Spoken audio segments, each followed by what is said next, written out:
Mark chapter 5, beginning in verse number 20. Mark chapter 5, beginning in verse number 20. And Jesus departed and began to publish in Decapolis. I'm sorry, not Jesus. That's not the he. That's not the he. Jesus comes later. He departed and began to publish in Decapolis how great things Jesus had done for him, and all men did marvel. Okay, who's that talking about? It's talking about the maniac of Gadara. Okay, and he is publishing in Decapolis all that Jesus did. Verse 21. And when Jesus was passed over again by ship unto the other side, much people gathered unto him, and he was nigh unto the sea. And behold, there cometh one of the rulers of the synagogue, Jairus by name. And when he saw him, when Jairus saw Jesus, he fell at his feet. Jairus fell at Jesus' feet and besought him greatly, saying, My little daughter lieth at the point of death. I pray thee, come and lay thy hands on her, that she may be healed, and she shall live. And Jesus went with him, and much people followed him and thronged him. Now let's skip ahead to verse 35. While he yet spake, there came from the ruler of the synagogue's house certain which said, Thy daughter is dead. Why troublest thou the master any further? As soon as Jesus heard the word that was spoken, he saith unto the ruler of the synagogue, Be not afraid, only believe. And he suffered or allowed no man to follow him, save Peter and James and John, the brother of James. And he cometh to the house of the ruler of the synagogue, and saith the tumult, and them that wept and wailed greatly. And when he was come in, he saith unto them, Why make ye this ado and weep? The damsel is not dead, but sleepeth. And they laughed him to scorn. But when he had put them all out, he taketh the father and the mother of the damsel, and them that were with him, and entereth in where the damsel was lying. And he took the damsel by the hand, and said unto her, Talitha cumi, which is, being interpreted, Damsel, I say unto thee, arise. And straightway the damsel arose and walked, for she was of the age of 12 years. And they were astonished with a great astonishment. And he charged them straitly that no man should know it, and commanded that something should be given her to eat. This man named Jairus, who was a ruler of the synagogue, this is a man who's been given a fair amount of authority to oversee the operations of the synagogue. A lot of synagogues had more than one, but still, he had a good bit of influence and authority. He has a daughter who's 12 years old. And everything in Scripture that I can read, there's 3 accounts of this in Matthew, Mark, and Luke. Everything that I can read tells me that this situation with his daughter was not a prolonged illness that finally slid into her death. Okay? Everything about it seems to me to be emergent, or what we would call unexpected. Because if this was a prolonged illness, it would stand to reason that Jairus would have sought out help from Christ earlier and not allowed it to get to where it was. So it looks like it happened pretty quick, unexpected. They were unprepared. Now, the first application we want to make here is all of us have faced difficulties in life that, at least by our reckoning, was unexpected. I don't preach. I try not to preach reactively and speak to things that I know are going on, but it always is interesting to me when I bring a message that I know speaks to where some folks are. I take that as providence, in Romans, we've seen that several times in the book of Romans, where it just covered something that was right where we were as a church or where some of our individuals were. So, though I don't know all the ins and outs of what you might be going through, I would not be surprised if many of you, even this week, have run into something unexpected. Now, at no point am I trying to put out there that this kind of stuff is easy or to be glib about it, but the Bible does give us some instruction in those kind of situations. This narrative that we see in Mark chapter 5 teaches us something very, very useful. We're going to face unexpected things. How do we bear up in the middle of that? How do we stay strong? How do we get from God what we need to get? And so if we were to title this, we would title this Remaining Unflappable Amidst the Unexpected. And it could be something like Jairus faced. In this case, what was unexpected was a death or an illness that led to death. It could be anything. Can we as Christians remain unflappable when we find ourselves in the midst of unexpected circumstances?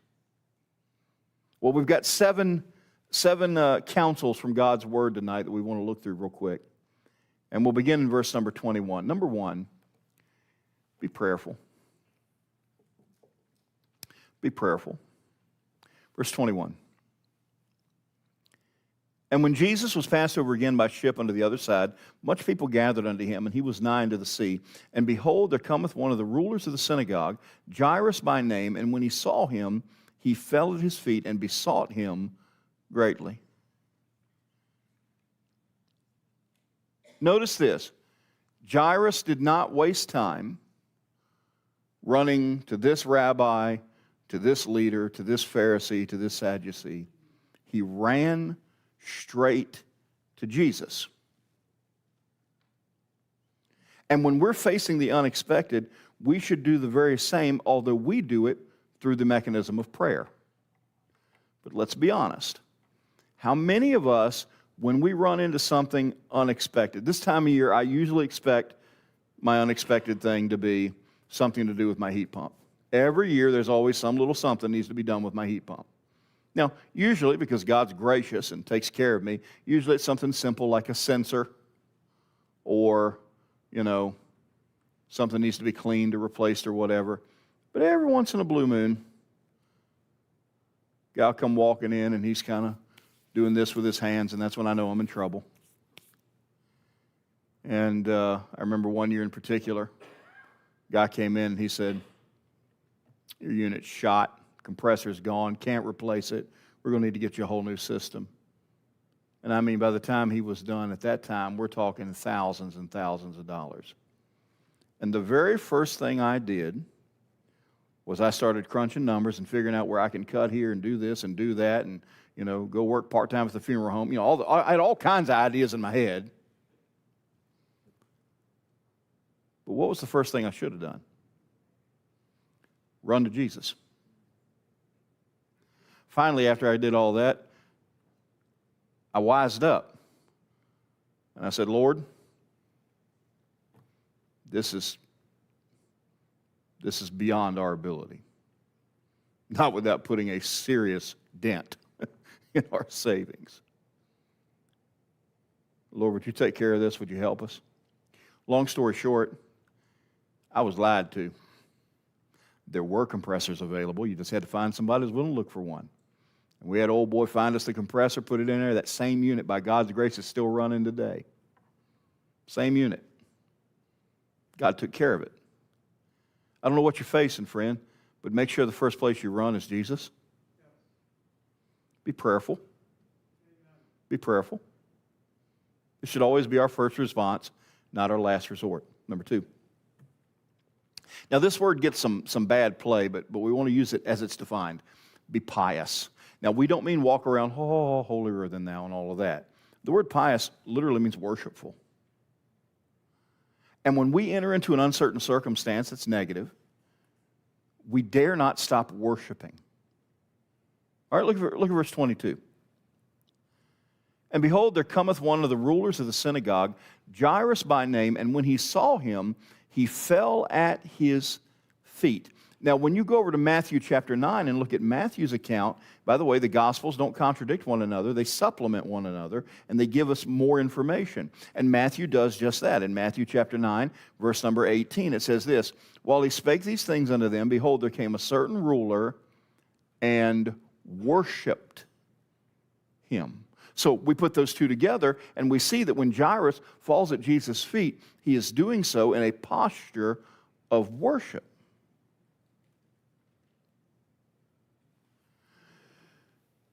Boy, it's easy to worship when everything's going well, isn't it? But when things start crashing down around you, when you're facing something that's unexpected, something that's detrimental, that's when real worship should rise to the top. You think old Paul and Silas. I mean, they're in a Philippian jail. They've been tortured. They've now been shackled in such a way that it brings about maximum discomfort. They're in there in this stinky, terrible dungeon. And at midnight, what are they doing? They're worshiping. They're worshiping. Be pious. Be prayerful. Number 3, y'all, this is not easy what I'm about to say. And I don't say it as though I have mastered it. I have not. But it's true nonetheless. Be prayerful. Be pious. Be patient. Whew. There's an old saying, don't ever ask God or pray for God to teach you patience. Because He will. He will. Mark chapter 5, verse 24. And Jesus went with him, and much people followed him and thronged him. And a certain woman, which had an issue of blood 12 years, and had suffered many things of many physicians, and had spent all that she had, and was nothing better, but rather grew worse, when she heard of Jesus, came in the press behind and touched his garment. And you know in these verses 25 through 34, you know the basic story. She had the faith that she would just touch the fringe of his garment, she'd be healed. Jesus stops. He asks, who touched me? The disciples are like, everybody's touching you, Lord. But he had felt his virtue go out from him. He confronts this woman. He comforts her. She enjoys healing from this issue of blood that she had had for 12 years. That's wonderful. That's awesome. But let's be honest. Jairus over here is thinking, we got to go. My daughter in this moment is dying. Now, if he's made of the same stuff we are, any of us would have felt the same way. That's all fine and good. I'm glad you're getting help, but I got to go. My daughter's dying. We need to get him to my daughter. Now, how many times have you found yourself in a difficult situation? And if you're honest, God's just not working on the time frame you want him to be working on. And you know what I found? I have found that my Father, being the heavenly Father that he is, when I get that way, all right, well, that's not going to make me go faster. You ever done that with your kids? Your kids are trying to rush you, and so you slow down just to remind them who's boss. This is not easy, y'all. But when God is working in a situation, and he always is, ask him to help you be patient while he does what he does. Oh, not easy. Believe me, I know. But true nonetheless. Be prayerful. Be pious. Be patient. Number 4. Try to be perceptive. Now, what do I mean by that? Pay attention. Pay attention. There are lessons to be learned all through our situations, and some of them are directly related to what we're going through, and some of them aren't. But they're lessons to be learned nonetheless. I've experienced that plenty of times, even since I've been here. I've been going through one thing, and in the midst of that one thing, God's been teaching me other things along the way if I've just got the good sense to pay attention and be perceptive. If Jairus was perceptive, if he was paying attention, there was a great lesson to be learned in the midst of this. Our friend Joe Arthur is the first one I heard bring this up. I want to give him his credit. It's probably not original to him, but he's the one I heard say it. How would Jairus know that Jesus was vested in his daughter being healed and being helped?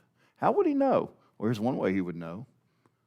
What did he call this woman that he healed on the way?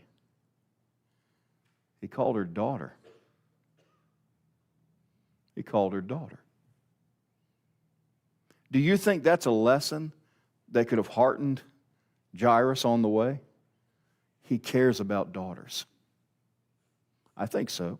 But if he's not paying attention, if he's not trying to be perceptive, he misses that lesson. And sometimes when I'm in the middle of things that are negative or I'm not enjoying or they're unexpected or whatever you want to call it, sometimes I'm so fired up about what's happening and I'm so impatient and everything else that I miss the lessons that God has along the way.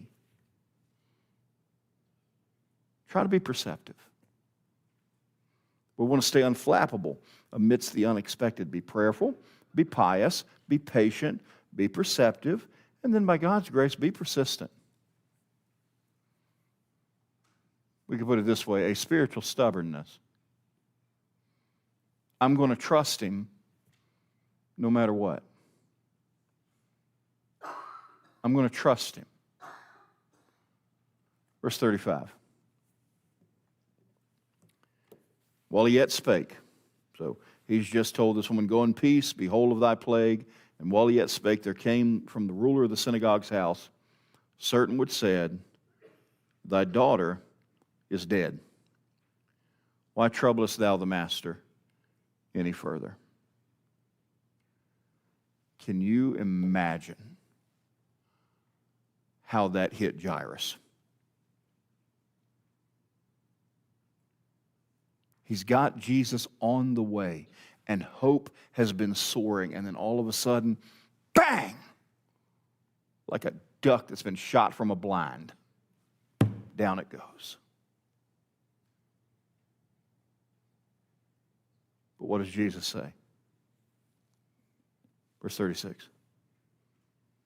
As soon as Jesus heard the word that was spoken, he saith unto the ruler of the synagogue, be not afraid, only believe. What's he saying? Right now, you've got to decide you're going to trust me. You've got to persist in your faith and in your belief, even though you just got the worst news you could possibly imagine. Right now, by God's grace, we need to be persistent and decide we're going to trust Him no matter what we're facing.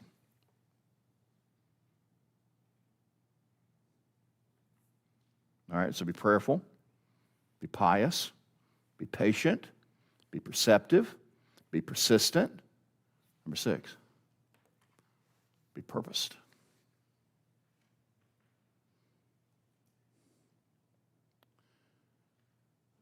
When I'm acting with purpose, that helps me to stay focused.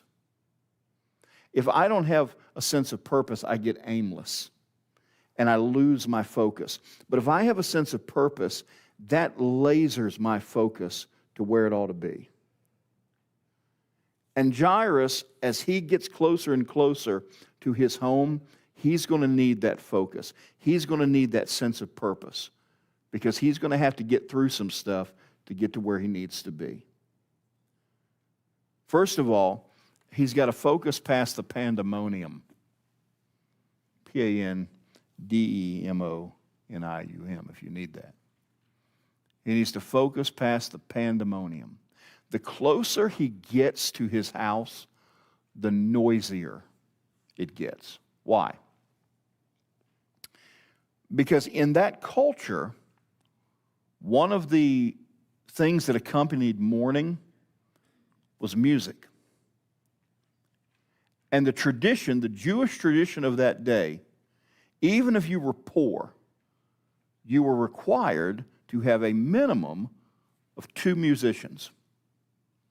And they were to play funeral dirges in the home of the deceased. Now, Jairus, being a wealthy man, would have been expected to have more than 2. It's not out of the realm of possibility that he had 10, 15 musicians playing in and around his home. So the closer he gets to his home, the noisier it is. It's just, have you ever, I hear ladies use this term, have you ever been overstimulated? And sometimes things don't bother you, but sometimes men do this too. Sometimes just the noise is too much. Just give me a second. And before long, what you're saying, it's just pandemonium. It's too loud. It's too crazy. Understand something. I don't care what the culture demanded. I don't care what the Jewish policies were, which, by the way, were not the same thing as God's word. I don't care what the customs were. Here's a man that has just been told his daughter is dead. He doesn't want all this stuff. But the pandemonium just keeps getting louder and louder. So what does he have to do? He's got to focus. He's got to get that sense of purpose. Because let me tell you something, trials get tougher when they're surrounded by a lot of noise. You know what I'm learning? Somebody's going through a hard time.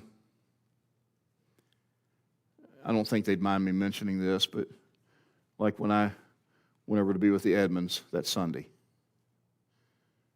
Man, there was a time that I used to try to walk in there and offer the words of wisdom and be a comfort to everybody. And I've learned over the years, I got none. This book has the words we need. All I can do is muddy that stuff up. Let me tell you, one of the worst things you can do is tell somebody, I know how you feel. You don't. Well, I've been through it, Andy. Nobody's situation is the same. Nobody. Nobody. Everybody grieves differently. Everybody handles things differently. Everybody has different things that play into it. Don't ever say, I know how you feel, or sometimes our best efforts just don't help. And when I went in that situation, man, I wanted to be wise and helpful and comforting. And I forget which of the boys was out there in that open area. But I looked at him and I said, y'all, here's what I've learned. The best thing for me to do is pray and love you and shut up.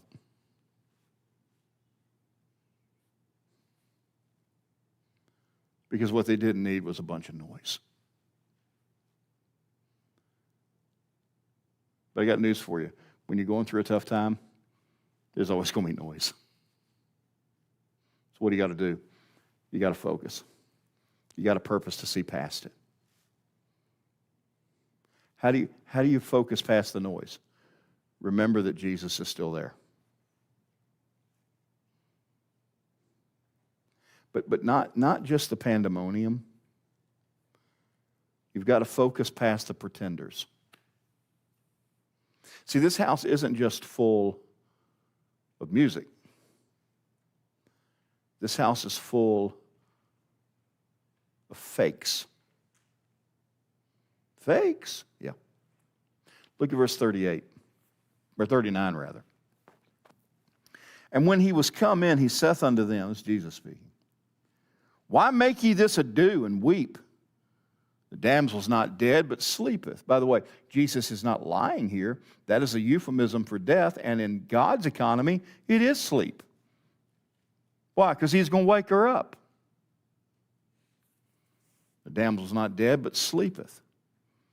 And they, remember that word they, and they laughed him to scorn. Who are the they? The they are professional mourners. Again, the custom was, in that culture, that you paid people to come and weep and wail and howl and scream and carry on. Even the poor people were required to have 2 musicians and 1 wailer. Him being wealthy, he's got all those wailers there. And they are making a fuss. And they are weeping, and they are wailing, and they are crying. But they give themselves away. Because when Jesus said she's just asleep, they pivot from weeping and wailing to laughing. Now, I don't care what culture you're in. I don't care what your customs are. Anybody that's ever been in a situation like this in which a child has died, there's no laughter. You can't find it. Now, have I been in scenarios where somebody passed, it was expected to some degree, and the family found comfort in sitting around and telling stories? Yes, that's completely valid. But let me tell you something. When it's something like this that's unexpected and a child has died, the only people that laugh are the ones that didn't care about her to begin with. The professionals that don't have any connection to her except her dad who wrote the check. I got some bad news for you. When you hit something that's unexpected or go through a hard time, understand that you're going to be surrounded by people, and some of them are pretenders. Some of them try to say something that's, religious sounding. We'll pray for you, and they never think about it again. That's just reality. So what do? You purpose to focus past those people that are fake. And please don't ever take their counsel.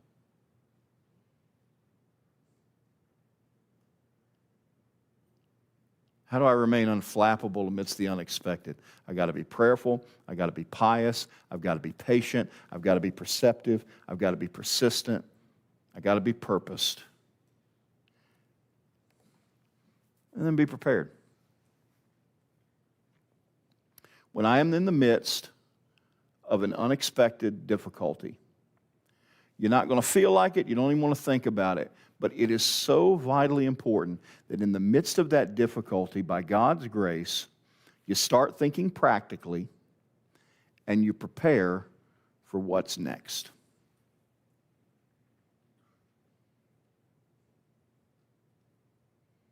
When we don't do that, when we get into a difficult situation and we don't let God work in us and through us, and we just completely collapse, and we just lay there like a slug, and then God comes through for us, and we haven't done anything to prepare us for the next thing, then we're not getting everything out of this that we could have. Andy, where are you going with this? Look at verse 41. And Jesus took the damsel by the hand and said unto her, Talitha cumi, which is, being interpreted, Damsel, I say unto thee, arise. And straightway the damsel arose and walked, for she was of the age of 12 years. And they were astonished with a great astonishment. And he charged them straitly that no man should know it. Now look at this last phrase. And commanded that something should be given her to eat. Why? Now, let me give you a real deep spiritual lesson here. Why tell them to give her something to eat? You ready? She was hungry and needed nourishment. How dumb would it have been to see Jesus bring her back from the dead and then fail to give her what she needs to move on to the next thing?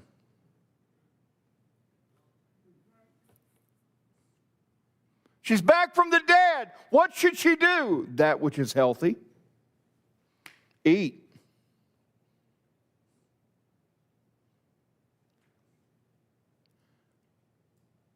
You're in the middle of a difficult situation. I don't know what God's going to do. I don't know how He's going to fix this. But here's what I'm going to do if He'll help me. I'm going to put some things in place. I'm going to prepare for the next thing. Maybe it's a financial issue. God, I have this financial issue. And you know, like back to my heat pump. God, Lord, I don't know what we're going to do. It's going to have to be you that takes care of this, because I just don't have that kind of money laying around. Because I don't know if you've checked, but lately to replace a whole HVAC system is like $1.2 billion. I mean, it's a lot. It's not quite that much, but it's a lot.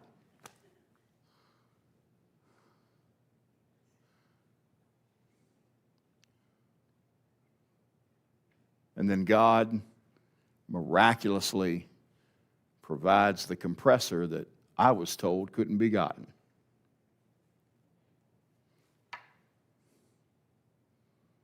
So what do we do? Dance around and rejoice? Sure. Tell you what else we do. We start a sinking fund in our budget for when it goes again. We prepare for the next thing. It's very practical. But is it wrong to be practical? No. Whatever you're going through right now, if God will give you some guidance, go ahead and start preparing for the next thing. That's not a lack of faith. That's just doing what he said. So what? We're all going to face the unexpected. It's like with trials and storms of all kinds. Right now, everybody's in one of three categories. You just came out of a storm or a trial, you're in the middle of a storm or a trial, or you're just about to head into a storm or a trial. It's all of us, because we live in a sin-cursed world. We can't avoid it. So how do we succeed in it? How do we remain unflappable when facing the unexpected? Be prayerful. First response, not last resort. Go straight to Jesus right off the bat. Be pious. Be worshipful. Well, I don't feel like it. That's when you most need to. I've used this example before. The first of our 3 miscarriages. I went downstairs and sat in the dark, crying, snotting. It was just bad. Crystal had gone to sleep finally. And I just decided that night. I read some Psalms. I listened to some music. And I just decided, even though I didn't feel like it, I was going to worship. And I've said it before and I'll say it again. I can count on one hand how many times I felt that close to God as I did that night. Be pious. Not easy, but be patient. Be patient. Let God work in His timing. Be perceptive. Look for things you can learn. Look for lessons you can glean. Be persistent. Just decide by God's grace, I'm going to bear down and I'm going to believe no matter what. Be purposed. Use that purpose to focus past the pandemonium and the pretenders and see that Jesus is still there. And then be prepared for what's next. And that's how we remain unflappable amidst the unexpected. Father, this relatively easy to preach and teach.